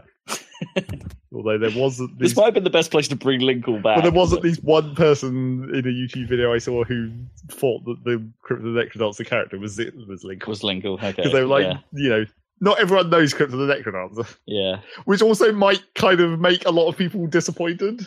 That it's called Cadence. Well, no, when they see this thing and they don't fully understand what the game is. Oh, I suppose because the little bit of voiceover wouldn't have made a whole lot of sense. No, I guess. And they don't really understand the concept of how Necrodancer plays, that it's a rhythm game and that it's got all this very specific movement that you have to do. I guess that's not made hugely clear by the trailer. No. Yeah. And I saw a lot of YouTube comments where it's like, why are they all hopping? That looks like weird. It's kind of shitty animation. It's like, well, yeah, that's just how the game works. That's not just an animation choice. That's that's a visual cue to help you keep rhythm. Yeah. Yeah, that's really interesting. Yeah, it does take a bit of explaining. So yeah, maybe some people will be disappointed. And if it turns out to be quite hard, maybe some people will be disappointed by that as well. I mean, I'm still in. Well, yes. Even if it's balls hard, I'm still in. You're still in? I'm still in. Yeah. I'm still here. We're all still here. And presumably Necrodancer is going to make quite a few more sales. Yeah. Currently. Yeah, people training. Well, people finding out what the fuck it even is. Because there was definitely a lot of those YouTube videos that I watched as well, where people were like, well, I had played Necrodancer before, but I guess I'm going to now. I did go back and play a bit of it. I'm still terrible. Yeah, I tried to play it again, trying to do a full run. I still can't get past 3. I just cannot do it. It's so hard. So hard. You got any more? Oculus Rift S? Yeah, there's that. I mean, they're making another one. I guess they're continuing to make those. It's kind of VR hasn't died yet. I guess it was overdue. It'd been a while since we've seen a revision to the Rift. Yeah, and especially with Vive Pro and whatever the other Vive they've made is, whatever that was called, the other Vive 2, second Vive, Vivia, Vivacious. Vive 2 electrically. Yeah, Rift S it's a bit like the Vive Pro in that it's a minor update. It's got a slightly better pixel density in the viewfinder. and they've changed how they do room scale, so you don't have to put sensors around the room. And this is the big thing, actually. Like, instead of putting sensors around the room, they're doing like a HoloLens and having the sensors be in the headset itself, and for them to be able to read the room around you. Right. Okay. So invert it. Yeah. Well, yeah, but without lighthouses, without anything. Right. Like, it's just looking at the room and goes like, I know where the surfaces are. I mean, it's just the Kinect IR blast. Kinda, yeah. Which means actually has me a little bit worried. Like, I've been thinking about it because I only read this today, and so I've been thinking about this a little bit, and it's like, the problem with the Kinect always is that it hated my floor. Yes, reflective surfaces. Because my floor's a little bit up. Well, it's just laminate. Well, not. Well, it's laminate. Yeah, it's like a fake wood floor, but it's got that little bit of shininess that the Kinect never liked. So it's like, would this thing struggle with my floor, or do I have to put an enormous rug down or something if I want to use it? So that's a worry. But the minor improvements look good, and like, interestingly, they gave it a price, and it's like $399 US, which feels low. But it doesn't include the controller. Doesn't control the touch controllers, admittedly, but it still feels low. But like, I haven't really kept up with like VR prices, but I always thought like the Vive and the Rift were like super highly, yeah, crazy money. I guess now they're having to pivot from like enthusiasts only to like actually trying to make a viable product. But this thing's better than the original Rift. Well, of course it is. That's progress, isn't it? Yeah. And also, like, you know, they've said, there's been some like murmurings around that the actual screen tech inside the thing isn't as good as it was before. Like, in theory, what I've heard, and this was only in the comment section, so pinch of salt here, is that the refresh rate has been decreased from 90 to 80 hertz. So you're losing some of that Oculus high refresh thing, which was kind of unique to them, I think. Maybe I'm wrong on that, I'm not sure. And also that the screen is no longer OLED in there, that it's an LCD-based panel, which you know, is fine. You can have some really high-quality LCD panels. I bought one. That's my Samsung. My TV is that, effectively. It's like an evolution of that. But you know, in theory, those are downgrades. It's just one of those things. It's like, yeah, maybe the high spec that they originally set is ideal, but you know, PSVR has shown that you can still have a pretty great VR experience with flaky tech. And speaking of Nintendo Labo, oh yeah, that thing's weird. Labo VR. Yeah. Did we talk about that before? Yeah, we mentioned it before. Okay. When we've talked about how it's no longer a rumor and it's actually real. Yeah, and now it's more real. It's actually, people have got it and have started messing with it. It looks bizarre. It really does. Apparently, there's like unfortunately, as with all the Labo stuff, the actual software side is the bit that naturally lets it down. It's a tech demo, basically. Yeah. Again, for $80. Yeah. It's cheaper than $399. True. Taste of VR. We didn't mention the other thing. This is ages old, but go back to Xbox again. That's okay. But we missed that thing about the State of Decay package being delivered to Windows insiders. But the State of Decay package was an Xbox package. Like, it's not software that's been tweaked to work on Windows. Right. It's an Xbox game that they're delivering to Windows insiders to test running on Windows. Okay. So, hey guys, backwards compatibility of Xbox games may be coming to Windows. Okay. Can I play Jet Set Radio Future? That's all I care about. That is not that Xbox, unfortunately. It was an Xbone package. Oh, right, okay. But they haven't gone that. But yeah, that was where the speculation then went from there. You're sort of right in that, like, if they've managed to figure out how to make their Xbox games, their Xbox One games, run unedited on PC, which is interesting in itself. Does this mean that the VM that runs Xbox 360 or Xbox original games could be delivered in this way? meaning, our Xbox 360 games coming to PC. This opens a whole potential can of worms. It's like, and it is, but it's super unproven at this point. Yes. I think is the idea, but it's like it's out there. It's a thing. One to watch. Just like it's just another thing on Microsoft's backwards compatibility list, I guess. Yeah. This ever-growing campaign. I guess that's the end of news. It is, because this podcast is mostly news. We're starting to run low on time as well. Okay, well, what you been playing in a brief way? Rob? I haven't had a huge amount of time in the last 2 weeks, so I can make this relatively short. I've been playing a bit more Apex, as I mentioned. I'm not going to say a huge amount other than that they added a battle pass, because of course they did. And it sucks. I mean, I'm not interested in it at all. But they added a new character, which does change things a little bit. Octane, whose thing is basically running fast. Got to go fast.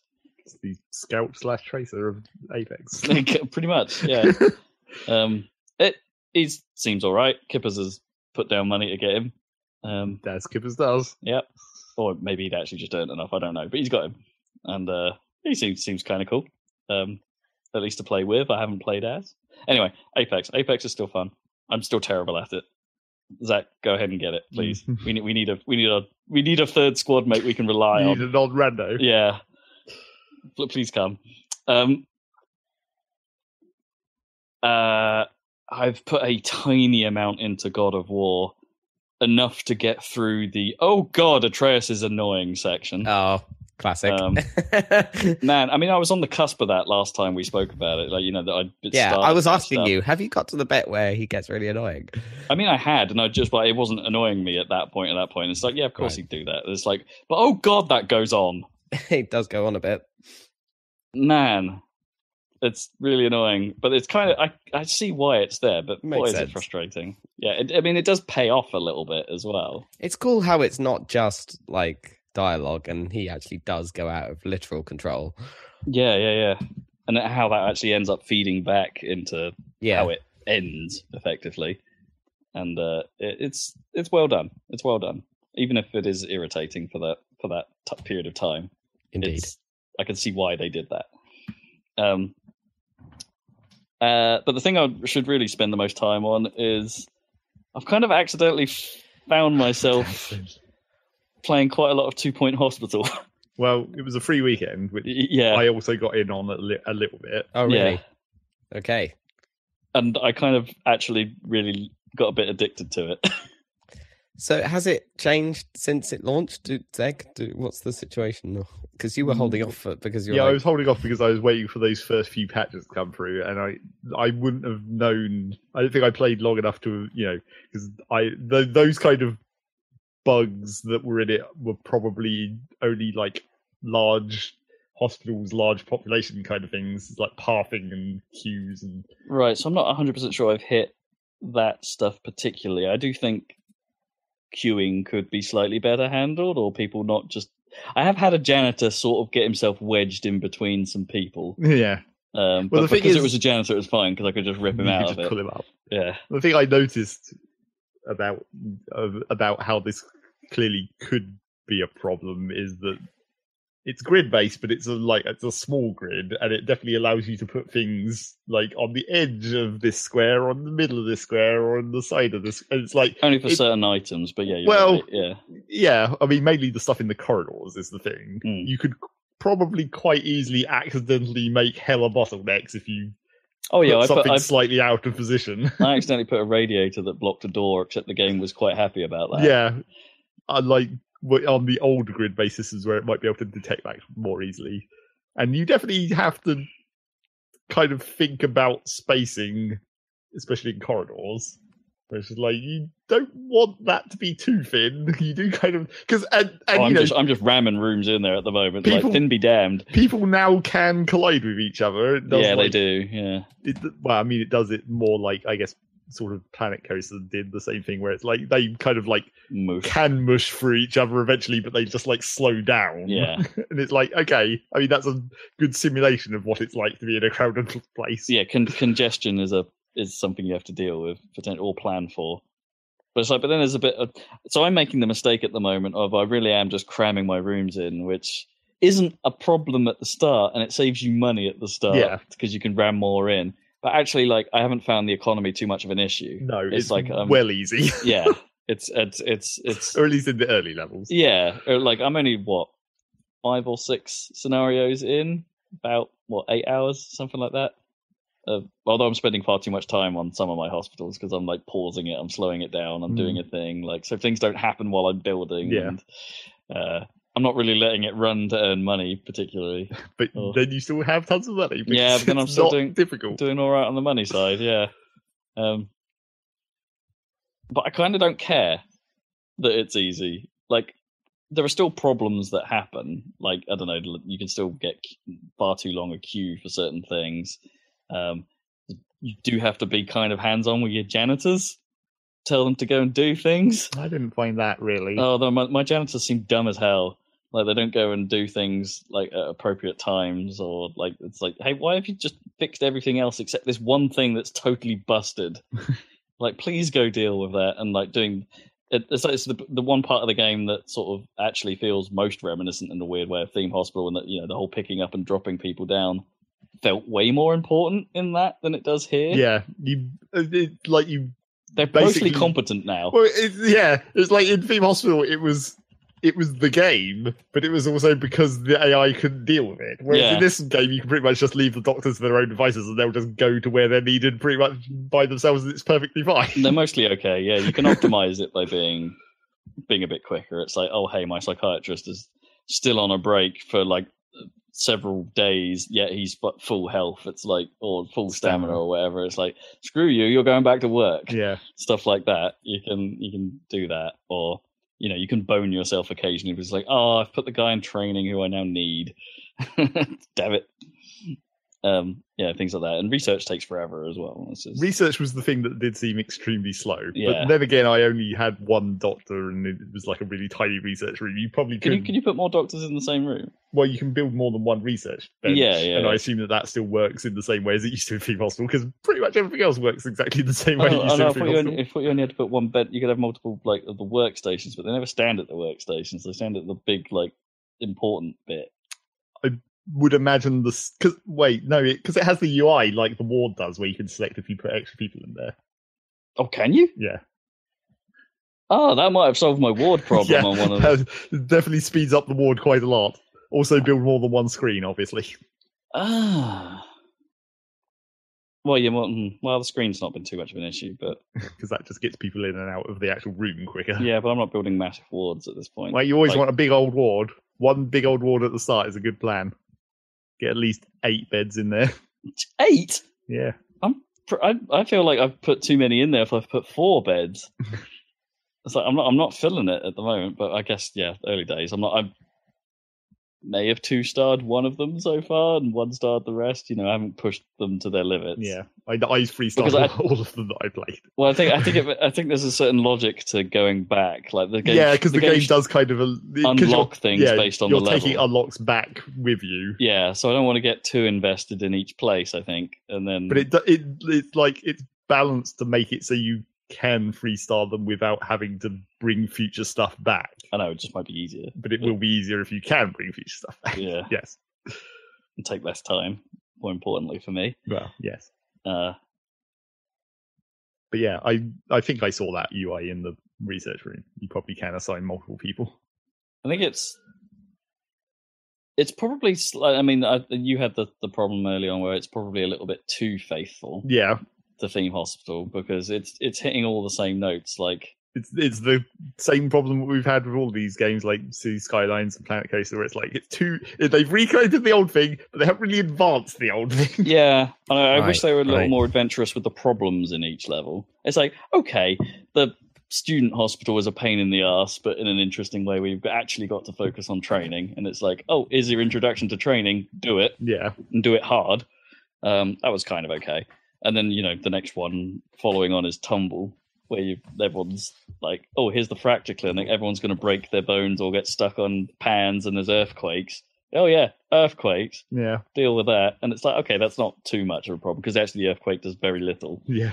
Just damages some machines in the classic female style. Yeah, you're just going to get sudden rushes of people with broken bones. That's just how that level works. I'm not 100% sure that the way that they lay out some of their UI is particularly great. Like, I seem to have a bit of a problem going to the staff list, and then actually when you click someone to zoom to them, it doesn't zoom to them particularly well some of the time. Yeah, it has a bit of a problem with, like, menus buried within other menus. Like, if you want to adjust the break time... I didn't know you could do that. Well, because the first time maybe that would solve my problem of people chilling out when they're in full stamina. Yeah.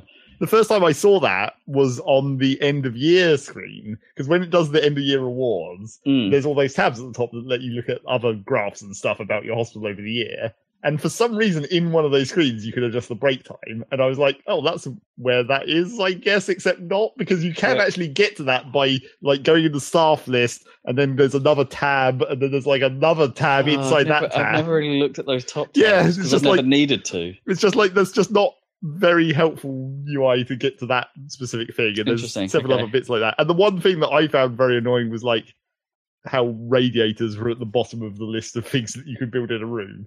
So every time I wanted, because you're going to build a radiator in every single room, but it's at the bottom of the fucking list.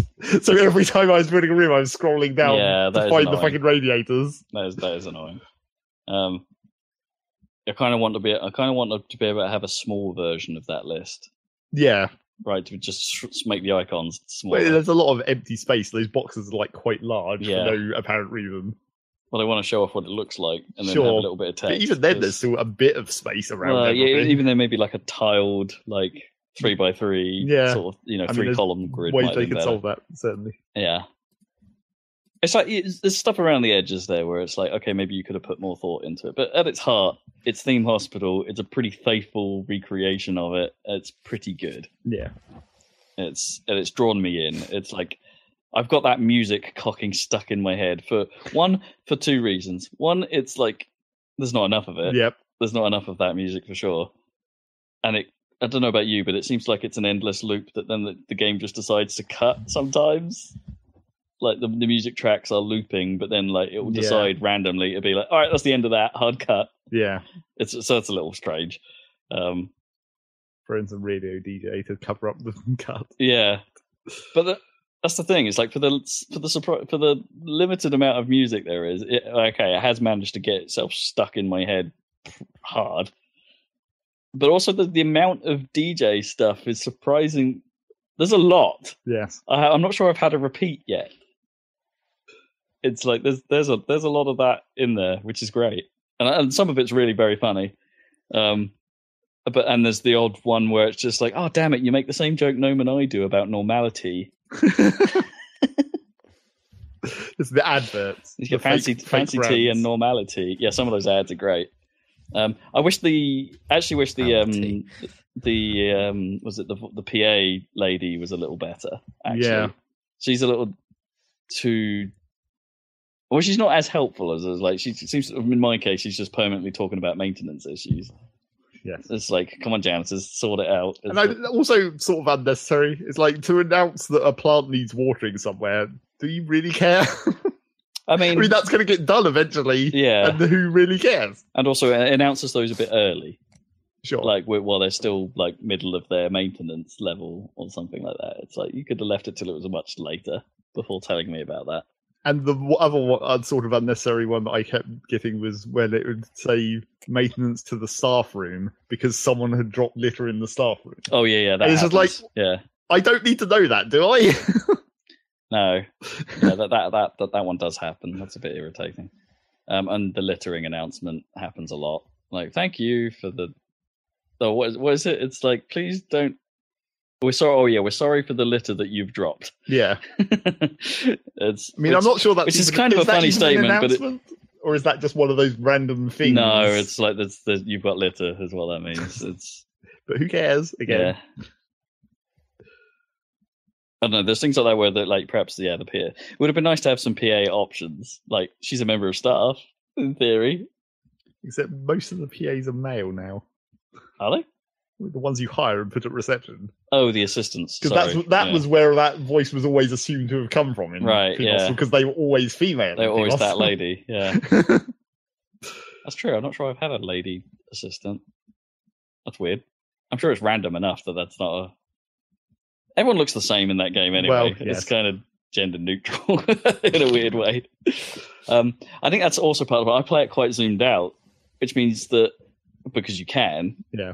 And then it's like, oh, actually, like the game loses some of its charm. Yeah, you don't see all the fancy animations. Yeah, and there's quite a lot of that to it. Like there's some the people sitting on bench animations. There's some funny stuff to discover there if you just sit and watch them for a bit. Yeah. I mean, this is my level of humor, I suppose, but there's a great guff-like animation. Guff-like. Well, it involves a guff, but you don't see the guffing. It's just the actions around it. It's actually pretty good. I'll take your guff-based word for it then. But it's filled with these little touches that only happen for like a second, and it's like on that level, it's like it's really shining. But because I'm playing it far away quite a lot, or with a overlay on, or something like that, it's like you don't see. I don't feel like the game makes you see it, a lot of it, and like, which is kind of okay, because at this point in time, I'm now realizing that, and then actually making the effort to spend more time zoomed in. Just go and look at it. Yeah, just go and hang out for a bit. Actually is. Which means like 8 to 10 hours in, I'm in a weird way discovering the charm. It's strange, but yeah, I'm kind of hooked at the moment, so I'm gonna carry on with that thing. It was like a third off as well during the Sega sale over the weekend. So for 15 squid, I'm happy to revisit some nostalgia. Yeah, I got very close to buying it, but then I didn't, I guess. But then you didn't. Next sale. Yeah. Could still happen. Yeah, it's all right. It's I think it's what I wanted out of it. But there would have been no harm in trying a bit harder. I mean, like, the one thing that they clearly did add was the whole prestige of the rooms. The idea that the larger rooms and more different items in a room can make it more prestigious. But like, and then what does that do? It supposedly makes your staff happy, I guess. Which in theory means you can pay them less during a promotion and stuff like that. Yes, but that's another one of those things where it's like they've added this system, not really explained it very much, and it also doesn't really seem to matter. No, I'm still building like the 3x3 rooms. If you want people to be happy, just go in the pay menu and hit that plus 1% pay rise for everyone button over and over, because you have so much fucking money. Yeah. It's only during the very early stages that you get a pop-up saying, we're not meeting our costs. It's like, it's fine, I will. Don't worry. People haven't started coming You just have like 2 months where you've spent all your money and you're just waiting, but then it just like exponential growth from then on. Yeah. All right, I'm really sorry. That went on for far too long. We've got 7 minutes. Well, what have you had news on the pizza tracker yet? I don't know, I've not got the pizza tracker up. But you got to speak on Zeg. Well, I mean, that was probably the only main new thing I need to talk about. Well, that works out well. I wanted to briefly bitch about Dirt Rally 2, even though I haven't played it. Yeah, Dirt Rally 2. Even though I haven't played it, it patched, which I haven't looked, obviously, but I believe is the Monaco patch. Like, they've put Monaco in. Oh, cool. So is it a different track? Do we know that? I don't know for sure, but I think it isn't. I think it's just the same one, graphically improved version of the Dirt 1 track. The Dirt 1 track. That's a shame. But the thing I wanted to complain about was that I'm pretty sure I complained about this in Dirt Rally 1, because it's clearly a combination of Steam's patching mechanism and Codemaster's file structure, I guess. Which is that it said in the Steam downloads page it's a 5 gig patch, and I'm like, well, okay, I do still have that much free. And then sometime later, Steam is like, can't patch this, there's not enough free space. And I'm like, well, what the fuck? And can't patch this. Turns out that because of what I assume is Codemaster's file structure of using large singular files, and the way Steam patches, which is to basically make a copy, edit, and then delete. The 5 gig patch actually requires about 30 gigs of space to actually work. Which is a problem for you when you run to the... Because I'm always out of space. Yeah, you're running Right, the you're wire. on the edge. So that was quite annoying. I mean, the game itself is like 50 gigs, which, by the way, because I got the physical version, which comes on DVDs, DVDs account for about 20 gigs. Oh, wait, so it's not even the full thing? Nope, you still end up with like downloading half the game. Why put it out on discs then? I mean, that happens with like console games, though, doesn't it? It's bizarre. Yeah. I mean, it's starting to, yeah. It's so bloody annoying. You come home with a new console game, put it in the drive, and it's like, okay, starting giant download of Doom. It's not even that. Like once, we'll install off the disc and then go, hey, there's 15 gigs of patches. Yep.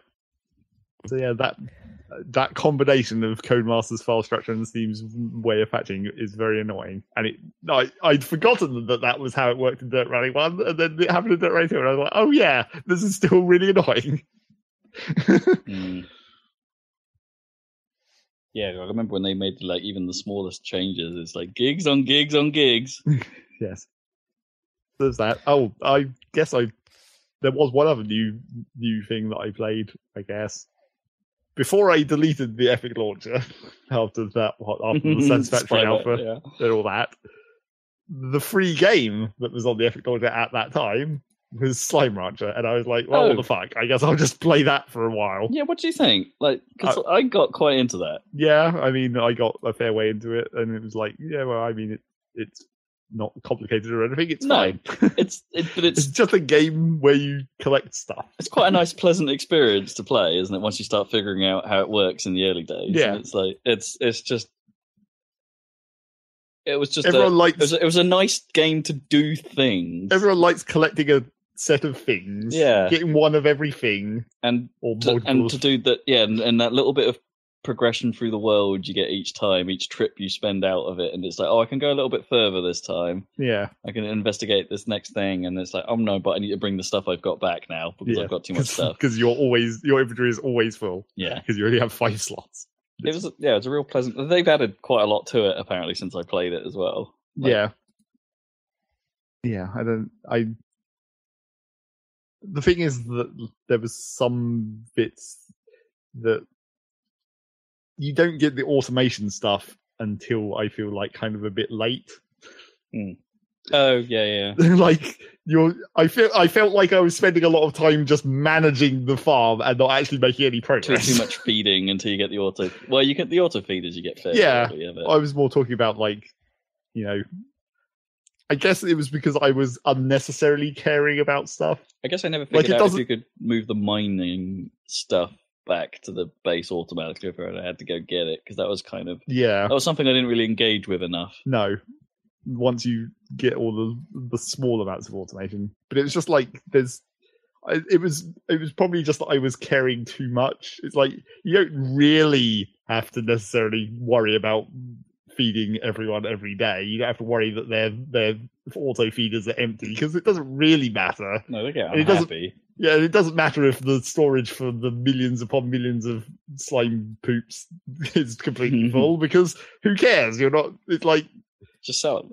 Well, and also you don't even need to sell them that much. You probably are going to make more than enough money. In fact, you probably only really need to worry about one type of slime and just selling it, and that would be more than enough money for quite a long time. Yeah, there are a few systems I didn't engage with because I didn't need them, like the trading thing. Yeah, didn't really engage with. Well, I did that a few times, but the reward there is a was so Chivo. tiny. Yeah, and there's a Chivo tied to it as well, Sure. which is irritating. But it's like, I don't need you. I don't need you, other invisible ranchers. And then there's those 2 special zones that unlock at a certain point, which are tied to the other ranchers, like the weird mini games. Almost. Oh, I think that's stuff they added. Yeah, I assumed that was. That's the stuff I never saw. But you can kind of tell that was stuff that was added later because of the way it feels completely unnecessary. Right, yeah. Just like, I'll do this once, and then I'm like, why would I even bother? Why would I waste my time doing this when I could be attempting to make progress in the actual game? I did always like the puzzle of how do I actually feed this? Oh, no, it's that sounds time. It's pizza.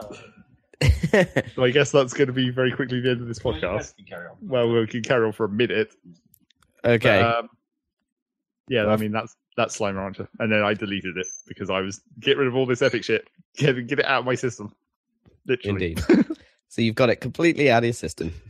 Yep. At least for now, until they come up with some killer game. But I mean, well, that would have been satisfactory. If I can resist that, I can resist anything. That's true. Okay. Well, listeners, if you want to know more about Satisfactory, check out our YouTube channel. We've got a whole massive video about the alpha. Is that alpha? And also, yes, the alpha weekend that happened. Yeah. And also, don't forget to watch our next... Rob hit the mic. Sorry. Don't forget to watch our next video about Crypt of the Neck Dancer, coincidentally very topical. Yeah, if you want to learn how Cadence of Hyrule is actually going to play. Double topicality. Also, my tip for the Satisfactory, if that's not your kind of game, you're starting to get bored, just skip ahead to where Zach's made an insane, awesome, massive factory, and then you'll go bad. Just watch the last quarter of that video. Yeah. That's the bit where you can see the end results of then you can see the more boring part. Maybe I should make a description edit to say go here. Well, you could always put a timestamp down. Yeah, it's fine. Perhaps I should. And see that one truck hilariously. But then you won't get our important game design conversations. Yeah, very important. So check out that whole video and the Crypt of the Necromancer as well. And we'll be back in a couple of weeks with another podcast. Yippee! Now let's immediately get pizza. Yeah, boy! Smells so good. Oh god, stop. Rob actually has to turn this podcast off so we can Bye. pizza. Bye, Tom.